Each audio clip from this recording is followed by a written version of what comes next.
All right, let's get right into a scenario I think a lot of us know all too well. You've got a goal, you've made a plan, you're putting in the work to solve that age-old weight loss puzzle. You just gotta burn more calories than you eat. Sounds simple, right? So you really commit. You're hitting the gym, you're on the treadmill, you're sweating it out, day after day. And then, crickets. Nothing. Or at least nowhere near the results you were expecting for all that grit and determination. And man, is it frustrating. It's the kind of thing that makes you just want to throw in the towel. What gives? Is the whole calories in, calories out thing a lie? Are you doing something wrong? Well, the answer is a lot more complex and honestly way more interesting than you think. It actually tells us something incredible about how we're wired deep down. Okay, so to figure this out, we actually have to get away from the gym entirely. We're gonna travel all the way to Tanzania to meet the Hadza people, one of the last hunter-gatherer societies on the planet.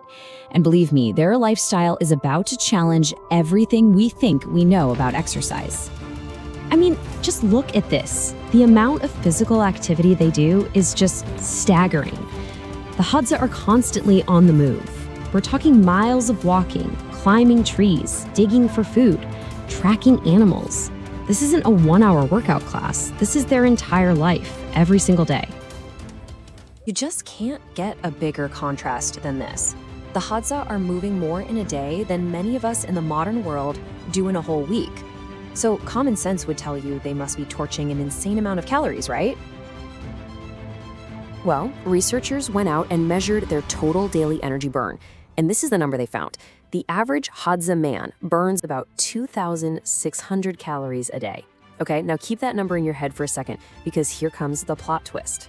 Despite living on opposite ends of the activity spectrum, their total daily calorie burn is pretty much identical to ours.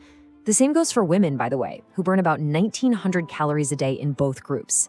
This finding just blew up everything exercise scientists thought they knew. So that's the big question, right? How is that even possible? Did we get the basic math of energy completely wrong? Well, the answer isn't in the math.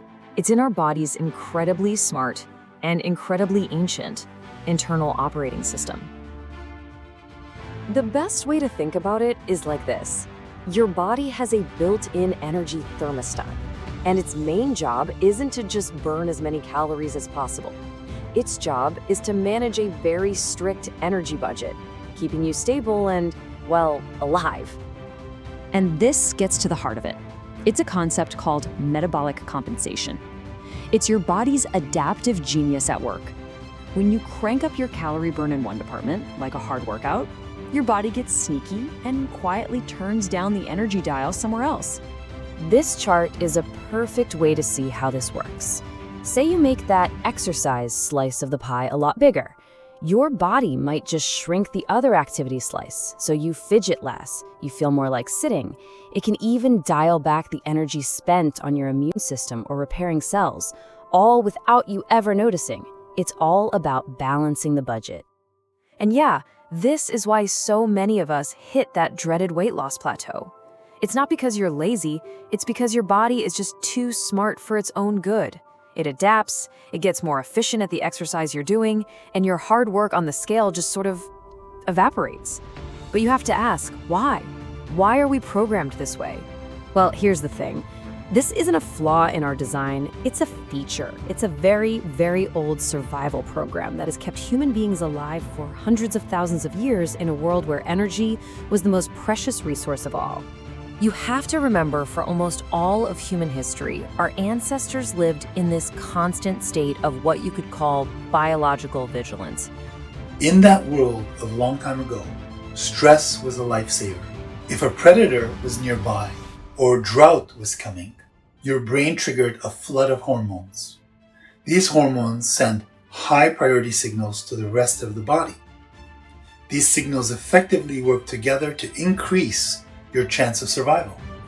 Fast forward to today's modern world, where we have everything we could want, including shelter and safety, and all those internal functions, which are part of our natural survival instinct, cannot tell the difference between a saber-toothed tiger and a passive-aggressive email from your boss.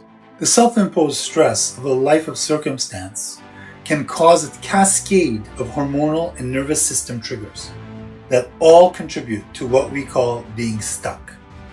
In our next video, we will explore some ways to bring balance back to our endocrine system and our nervous system in order to reset our internal thermostat for long-lasting wellness.